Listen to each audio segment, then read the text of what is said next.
come into the last 2 weeks of December, we celebrate the very best of the Solari Report.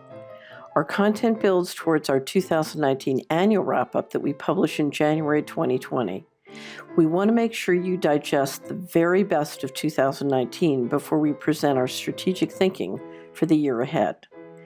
Next week, we publish links to the news, trends, and stories sections of all 3 2019 quarterly wrap-ups and the 2018 annual wrap-up published in January 2019. The news, trends, and stories section is designed to help busy people understand the trends and current events that impact your time, your resources, and your risk management. These include our pick for the top 20 stories with key headlines of the quarter and year, as well as our picks for unanswered questions, inspiration, top videos, and a report card for the Trump administration. Dr. Farrell and I then spend a full day reviewing and discussing our top stories.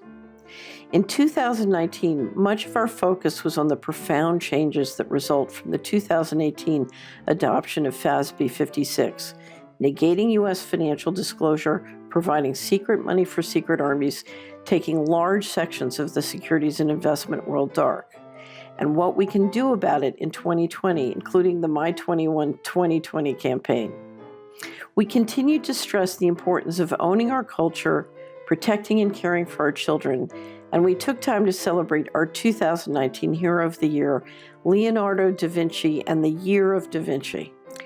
Each Solari report includes a dedicated web presentation converted into a full material PDF when the publication process is complete.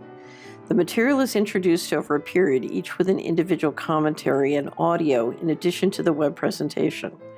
Our quarterly discussions with Dr. Joseph Farrell are truly one of the highlights of our year. They offer a rich analysis that weaves together a unique combination of scholarship, history, theology, science, politics, with economics, finance, and investment. The wrap-ups are also printed in hard copy as they are completed. Digital plus print subscribers receive hard copies automatically. Digital-only subscribers can purchase the hard copies at our online store. For subscribers who would like to give hard copies as a Christmas present, check out our holiday special gift packages. The Solari Report 2019 wrap-ups are an excellent tool to help you understand the primary trends in your life, a fun way to build your immunity to fake news and growing disinformation. The goal is to give you the actionable intelligence you need to live a free and inspired life. On behalf of the entire Solari team, thank you for your support in 2019. I wish you a very Merry Christmas, Happy Holidays, and a prosperous New Year.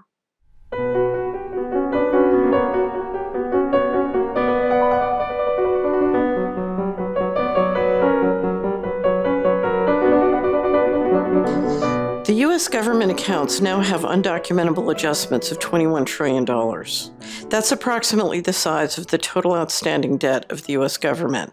It's approximately the size of the U.S. annual GDP. This is real money. These are transactions that the federal government booked and reported.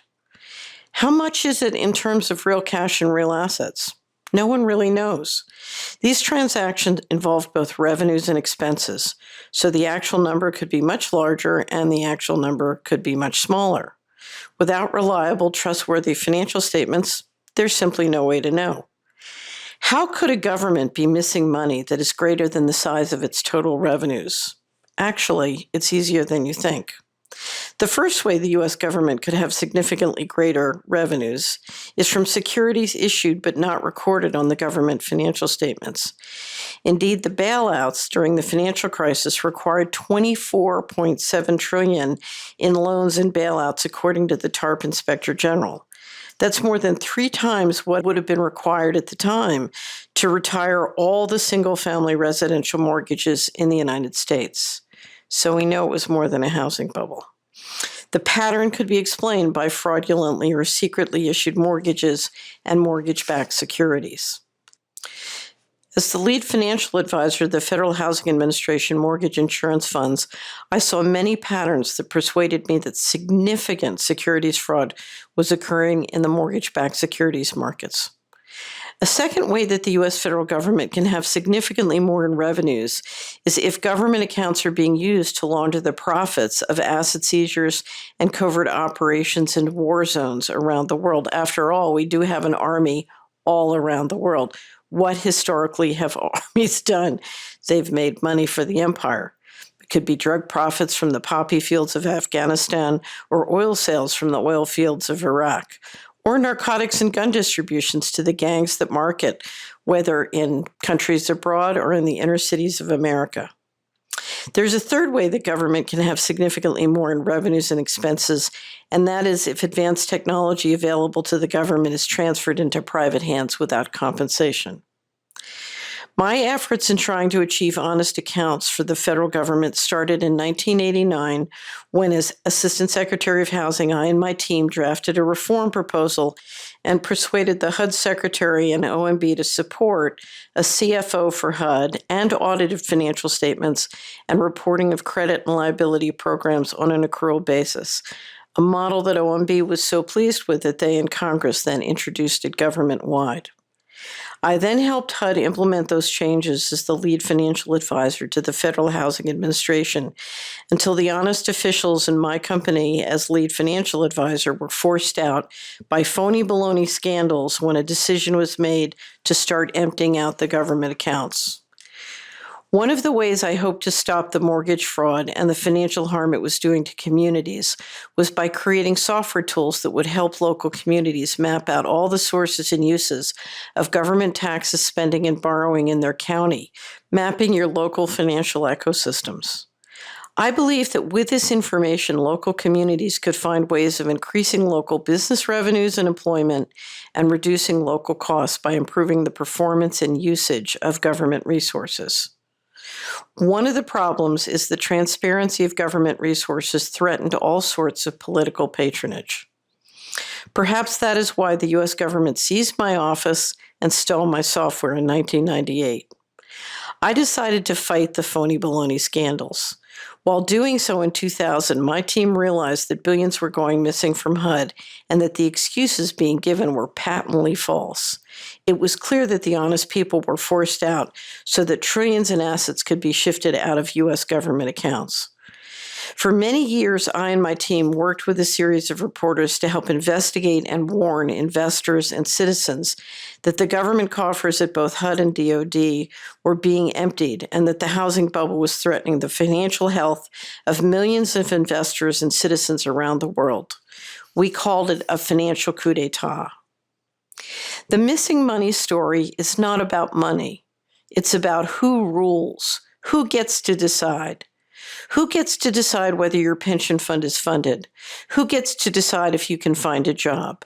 Who gets to decide if your house is foreclosed on? Who gets to decide if you have to go into debt to get a decent education? I once had a friend who told me she had no interest in the missing money. She said that peace was her issue and that she was not interested in missing money. That was my issue.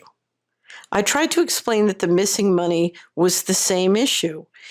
If a few people could print as much money as they wanted and steal as much money as they wanted, then they could get to decide whether there would be war or there would be peace, and that historically they had chosen war. If she wanted to stop war, she needed to cut off the funding to the people who promoted and engineered the wars. She needed to help create a system where who rules is determined by an open and transparent process, not by secret budgets and secret financials and secret money. Crime that pays is crime that stays, especially now that the financial coup is blossoming into a legal coup with the development of FASAB Statement 56 and radical environmental proposals that will be used to abrogate property rights, such as the new Green Deal. This will not be privatization. This will be corporate welfare and privatization on a massive scale. What these policies mean is that your tax dollars and the funds you use to purchase Treasury securities, or the funds your pension fund, your bank, and your insurance company use to purchase securities, can be used to pay mercenary armies to seize your property and turn it over to private investors and corporations, literally. Now, if your pension funds buy treasuries with your savings, those savings can simply disappear into private hands out the back door of HUD, of DOD, of the U.S. government, and your pension fund gets an IOU that's backed by, guess who? You. By investing in securities backed only with your own property and promise, you have just turned an asset into a liability. What do you think the source of inequality is? Here it is. You might say, well, I live in Europe or Asia. Why should I care? You should care because the credit of your investments, your pension fund, your sovereign wealth fund, and your banks and insurance company is being debased as well. And your national security umbrella is threatened. Most of all of us on whatever continent we live, we are shut out from the secrets of those who rule the world, and although funded by the rich flow of our tax dollars and investments, get to control in secret the most powerful technology in the world and use it to build a breakaway civilization. Why are we funding a fascist dictatorship? One reason is because we cannot see it clearly. Another is because we do not understand the growing risks of investing in securities that are financing this machinery. The U.S. federal finances are out of control and operating outside the Constitution and outside the law. No matter where you live, this has had a dramatic impact on your life and finances for the last 30 years. It is having a growing impact on your life and finances now. It will have an explosive impact in your future as the compounding of the U.S. debt grows. That is why the time has come to understand the real game of missing money. Whatever you think your issue is, this is the issue that decides who will control what happens to you in 2019 and who gets to decide all the issues, including the ones you care about. Will it be Mr. Global, or has the time come to stop funding Mr. Global's secret sauce?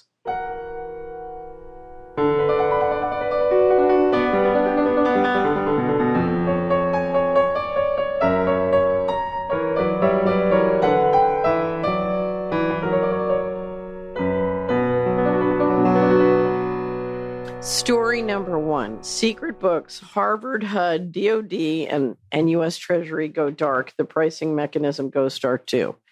I made this number one because I think this is absolutely the most important. Yep. Because we literally see the federal government announce that it's converting to a fascist model. Yep. Through accounting policy. I didn't know you could do that. I didn't know you could change all the laws by policy dictate. Yep.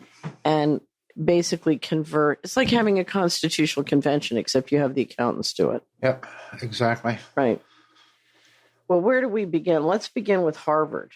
When people always talk about the deep state and they say, who is the deep state? I think of the deep state as being pools of intergenerational capital. Yep.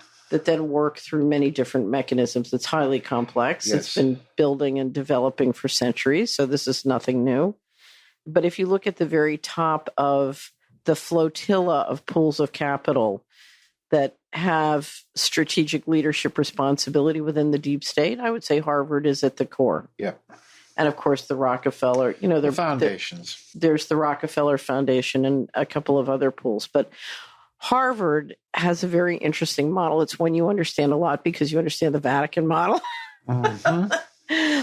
But essentially, if you look at how much they would have to pay taxes, if they were just, because we're talking about Harvard Corporation's capital. It's a corporation. Yep. So you have a private corporation. It has a self-perpetuating board of governors, but yet all of its investment profits are tax exempt. Yep. And the reason they're tax exempt is they take an amount which is significantly less than what they'd have to pay in taxes and use it to fund a university, which supplies them with enormous amounts of intellectual capital, including justification for all the policies Mm-hmm. that they want government to do. And then they cycle their people in. It's very much the Vatican model. Yes. Right. In fact, during what I call the committee era in the 1950s, all of these committees investigating aspects of some sort of penetration of the federal government, there's one committee that's ultimately, I think, the most important, and that's the committee that was investigating the foundations. Right. And the legal counsel for that committee was the Reese Committee. And the legal counsel for that committee was a fellow by the name of Rene Wormser. His book, it was called Foundations, Their Power and Influence. He deliberately pointed out the fact that foundations like Harvard Endowment, Carnegie Endowment for World Peace, and so on, were using the Templar model, tax-free intergenerational capital, then driving and promoting certain policies through their foundation. And that's exactly it. The power that the Vatican had, because I think after the Revolutionary War, when the courts affirmed the charters for the universities, that was mistake number one. Mm-hmm. That was kind of like putting the CIA in charge of Area 51 security. But what they did was the Vatican had diplomatic immunity. Because they had tax exemption plus diplomatic immunity. And I think the issue on the deep state is how do you create national security law sufficient to give you the equivalent of diplomatic immunity so you can kill with impunity, including the president of the United States. Right. This is basically the hidden system of finance taking over everything and driving a new model. That's exactly what's going on. So the reason I'm bringing up Harvard, and I have to confess this happened in 2017, but it's continuing to be implemented in 2018, and it's critical to the story. Because in 2017, Harvard announced that they were going to essentially go dark. They were taking their in-house staff, which is significant for the endowment. So this is Harvard management within the corporation. And remember, you have a governing board at Harvard and then a governing board for the endowment. And they were taking all their internal staff and basically firing them, laying them off, which meant the institutional knowledge of what they had done during the financial coup was going to be dispersed. Financial coup is over. Now we get rid of the people who helped, whether they know it or not. Because I think a lot of them don't realize exactly what they're part of. But you're getting them ready and you're outsourcing everything to a variety of different managers. And the reason you're outsourcing it is because if you're going to be part of serious disaster capitalism and reengineering of the federal government, you don't want those people to see what you're doing. You don't want 200 or more people sitting around, smart people, realizing what you're doing. Okay, so part of this is to disaggregate the knowledge and put it with people who you can trust to play games of the kind they're going to do. Now, let me just point out, a lot of these games under national security law, you're going to set up to make it look technically legal. But of course, those 200 people are going to know it's not right. And then they said they were going to provide a lot less disclosure on how their endowment was, what the holdings were and what the performance were. And the implication for all of this is that they were underperforming the market. And Yale, which had moved more to this model, was performing better. The Skull and Bones guys were doing better than the porcelain guys. So I took one look at that and I said, you know something? They are protecting themselves from financial coup liabilities.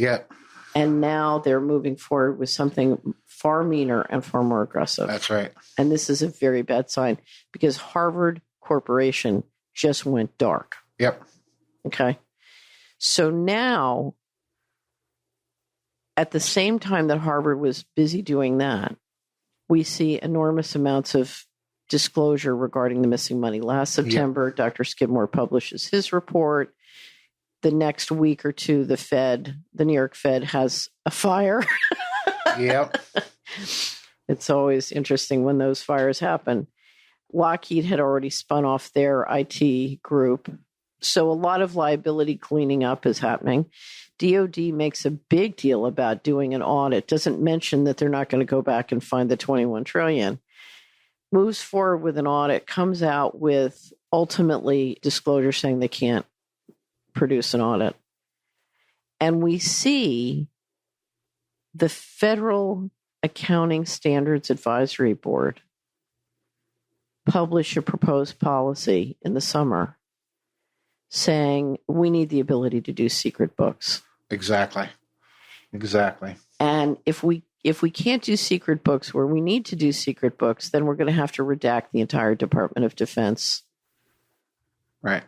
financials. Then we see the SEC comment on this and say, no comment. No comment. Exactly. This is a perfect way to launder money too. Absolutely. This is a wonderful way to take all that missing money, put it into a foundation, and then let the foundation act as the cutout, right, to launder more money. So, this whole thing is of a piece as far as I'm concerned. I absolutely believe for decades they have been using HUD to launder drug money coming from the neighborhoods. Sure. And then they're using HUD in a variety of different ways to cycle the money back to the players in the neighborhood who play ball. Right. So, and I absolutely believe if you look at the 21 trillion, some of that is revenues. Mm-hmm. And I think they've been laundering in the money they've been making in Iraq and Afghanistan, all of that.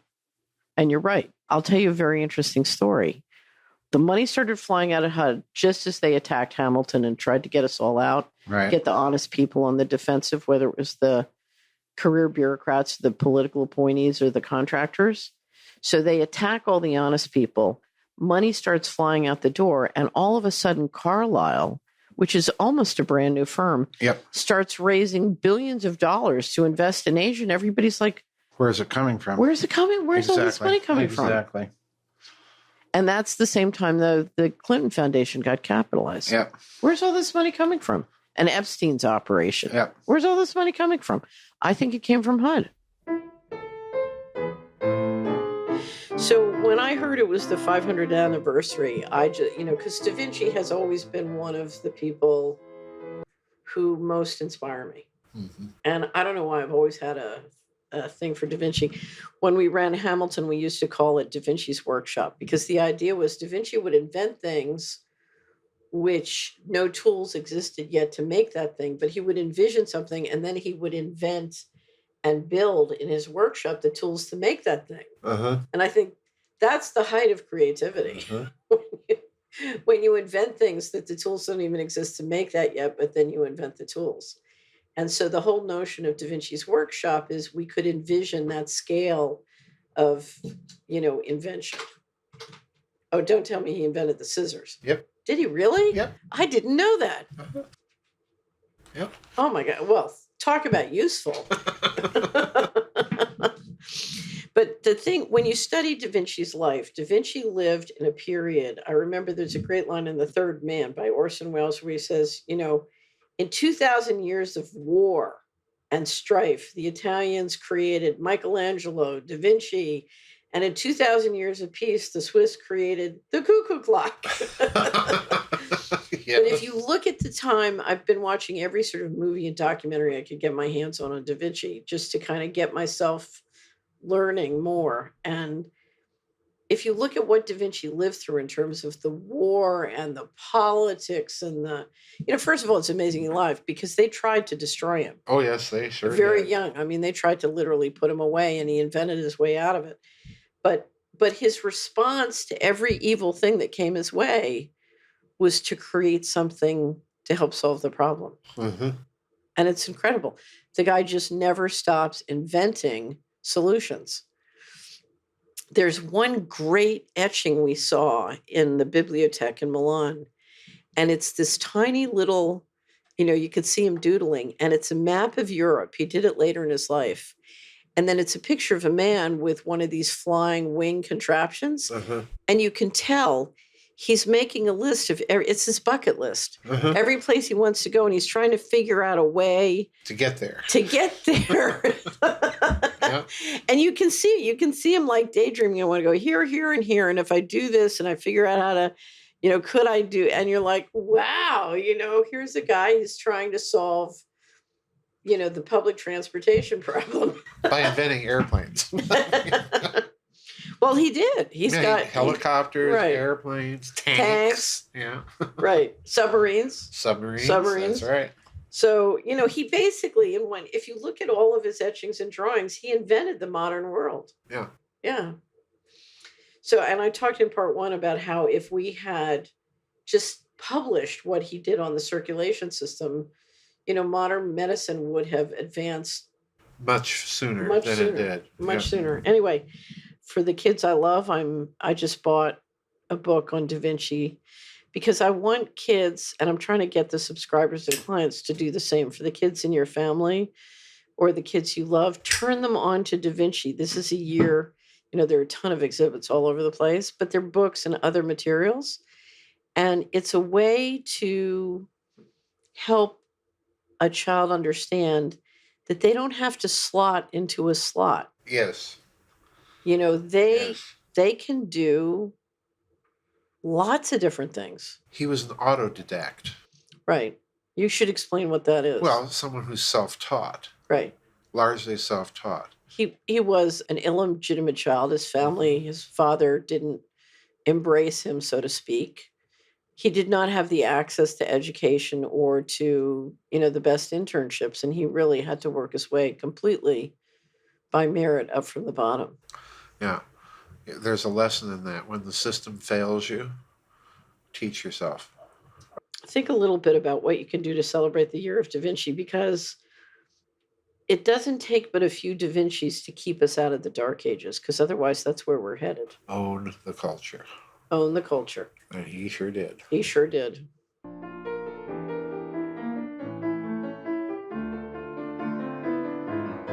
Story number 1, Secret Books, FASB 56, U.S. securities markets go dark. Yeah. And I want to tell you, this book that you sent out about the FASB 56, I think it's 200 plus pages. Right. It's only the first volume. And this is only the first volume.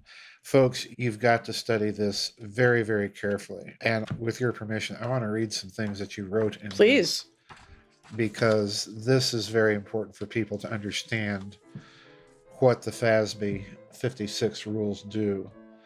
And this is something that you wrote during the Kavanaugh Supreme Court hearings.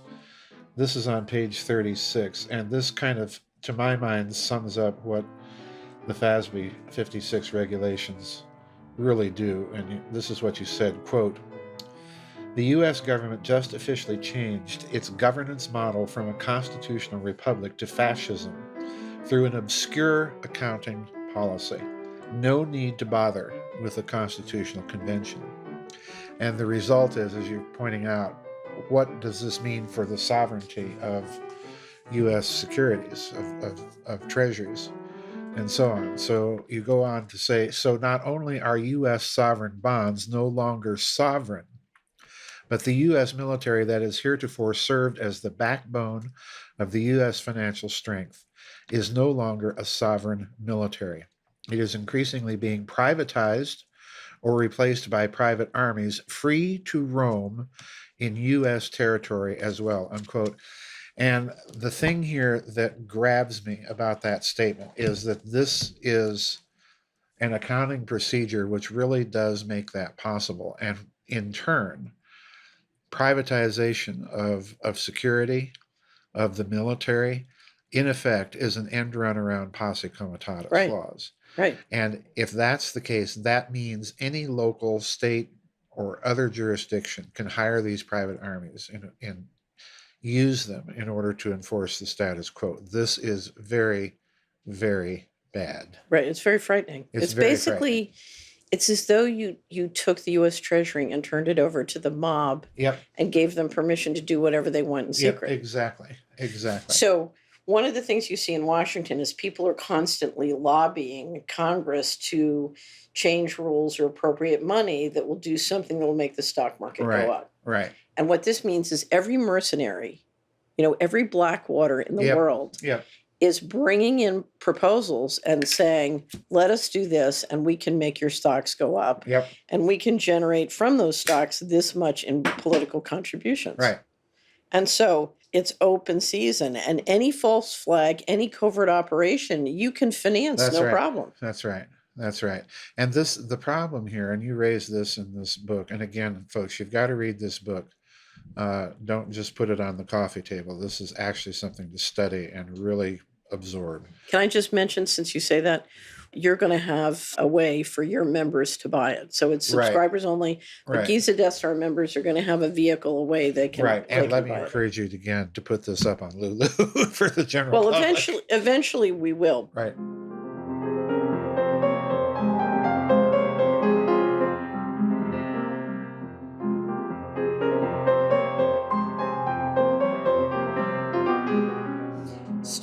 12, the war on children. Mm, This has been the hardest thing for me this year. me too. Yeah. Me too. The insanity of it is, I think, like you, there's an agenda, but we'll get into it. A wonderful subscriber sent me an interview of 2 women in California describing in detail the new sex education curriculum. Oh, yeah, I saw parts of that. I couldn't finish it. I couldn't Now, either. I'm the person, I can finish anything. Yeah. I can look at anything. I pride myself. I was so upset, Joseph. I couldn't finish it. Yeah. It's very upsetting. I saw parts of it, and like you, I couldn't finish it. Well, here's the thing. They're teaching kids how to be sex slaves. Exactly. They're sexualizing children so early that children don't have any experience of childhood innocence. That's number one. And in doing so, they're taking away a part of our humanity, Right. a part of our essential experience as human beings. And to me, that's not the only crime that we're going to discuss. But yeah, they're turning them into sex slaves. And they're doing it at an age, too, that I think is just, they're targeting kids not only at the age of innocence, but also in puberty with all of this stuff and, creating more confusion in a confusing time to begin with. Right. And if you look at what I believe they're doing with trying to get kids to change their sex. Yes. I think they're using entrainment. I think they're using mind control and peer pressure, everything. And it's experimenting. In other words, yeah, they're looking for people to prototype and try different things. Mm-hmm. And they consider the people and their family expendable. Yep. So it's a little bit like the autism and vaccines. The other thing they don't care about is the cost to society, right, and to the culture. It's totally anti-human. It's just right. They're just prototyping. So what I don't understand is why does anybody send their kid to public school anymore? I don't either. And in line with this kookiness, in Fort Smith, Arkansas, the University of Arkansas Student Government Association had passed some sort of act that the administration of the university went along with for, get this, menstrual equality. That's the title.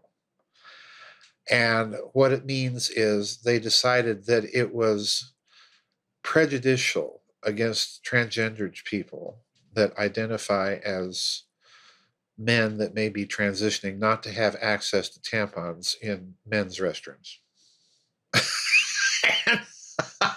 I just thought we have totally lost our mind. This has so many ramifications. It's part of the anti-human, transhuman agenda. It's part of this quest to eradicate sexual distinction. It's no longer about equality. It's now, I think, about eradicating sexual distinction altogether. One of the experiments with all the transgender stuff is you're trying to make science irrelevant. In other words, I'm free to define official reality. I call this another manifestation of the Gnostic culture, that you can change reality simply by manipulations of language.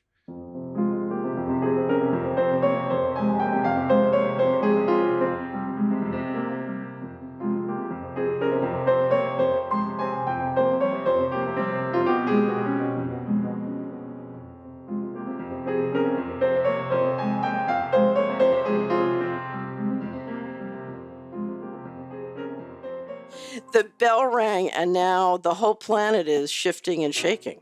So dive in. Tell us about. Well, everybody's taking everything dark. It's like you said last night. Corporations are going dark with their finances. Harvard went dark. Right.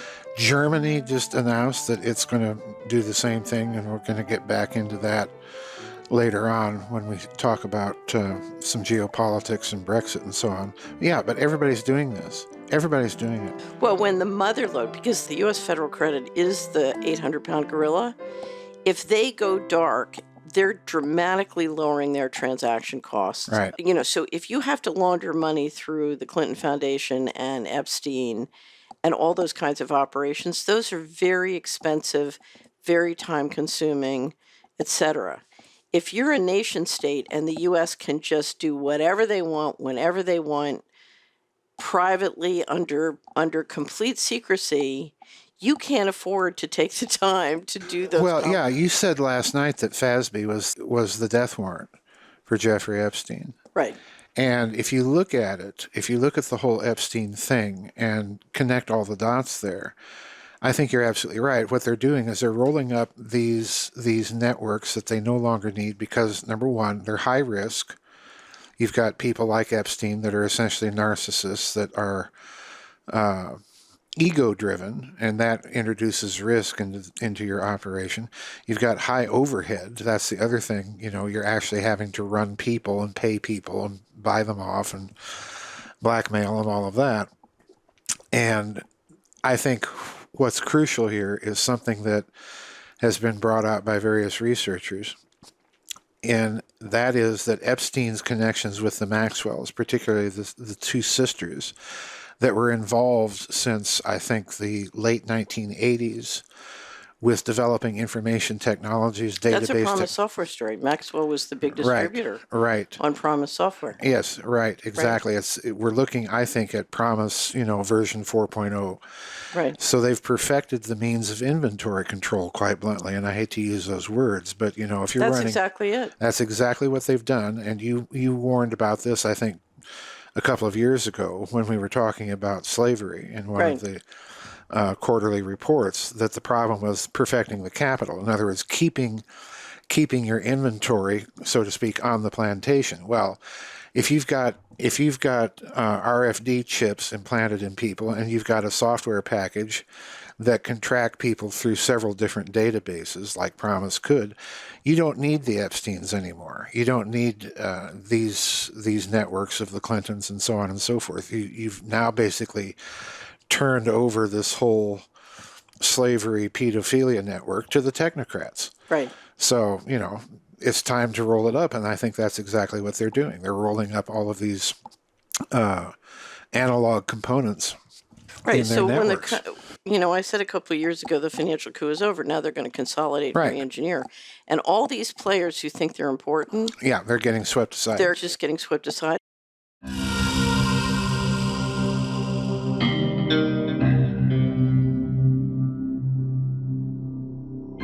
So one of the things I want to talk about is in the United States, the 2020 campaign, because campaigns are a way that Americans get together and talk.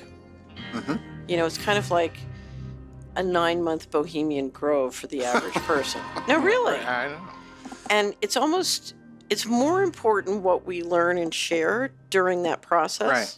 And so there is a reason to jump in and start screaming about the $21 trillion in FASB 56, because the big politics after 2020 is, we're going to have to cut your money.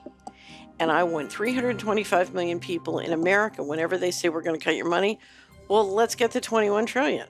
Mm-hmm. I want real pushback.